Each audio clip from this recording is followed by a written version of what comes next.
এটা স্যার বন্ধ করে দিয়ে আমার বিশাল ক্ষতি হলো। আধার কার্ড ভোটার ছবি হারিয়ে ফেললাম মদকে। এটা আমার কত ক্ষতি বলুন তো। ওর বলছে অনলাইনে বার করবো, 200 টাকা করে লাগবে। তো গরিব মানুষ 200 টাকা করে 400 টাকা কোথায় পাবো? সেটা আপনারা এবারে ব্যবস্থা করুন স্যার। এখন খাবো না কি আছে, তামাক খাবো, গাঁজা খাবো, এইটাই প্রবলেম। ওটা তো কোনো শুকনো নিশা অসুবিধা নাই।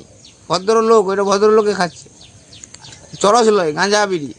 এটা খেতে মানা নেই? না, এটা খেতে মানে না। এটা ভদ্র বাসেতে পশু খোয়া যায় বিড়িতে ভরে। বিড়িতে ভরে খাওয়া যায়? বাসে? হ্যাঁ, বাসের বাসের মধ্যেও খোয়া যায়। বাসের ভেতরেই?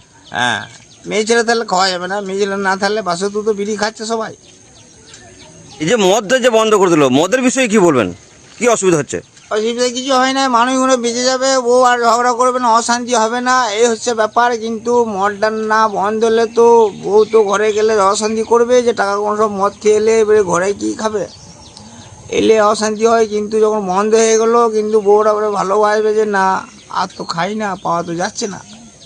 এটাই ব্যাপার। আবার কি, আবার তো পাওয়া যাবে 9 দিন 10 দিন পর, তখন কি করবেন? কি করে জানবো এখন, কি করে বলবো বলো তো? তখন তো আবার বউয়ের সঙ্গে ঝগড়া হবে। আবার ঝগড়া হবে, তা সেই জন্য একটা ব্যবস্থা করতে হবে তো।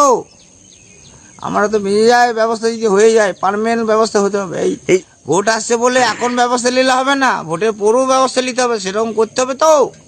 তাহলে এটা আপনার কি ক্ষতি হয়েছে বলছেন মদ খেয়ে? মদ খেয়ে আমার আধার কার্ড ভোটের ছবি হারিয়ে দিয়েছি। জেরক্স করতে গেলাম, আর 6 পিস ছবি ওর কাছে জেরক্স করলাম, জেরক্স সহ ছবিগুলো হারিয়ে দিলাম। ব্যালারি যাবো, ব্যাংকের বইটা বন্ধ হয়ে আছে। এখন কি অসুবিধা হচ্ছে? মদ পাচ্ছেন না? অসুবিধা কিছুই হচ্ছে না। এখন গাঁজা খাচ্ছি, একটু করে ভালো থাকছি, সুখে থাকছি, কেউ বুঝতে পারছে না। আচ্ছা।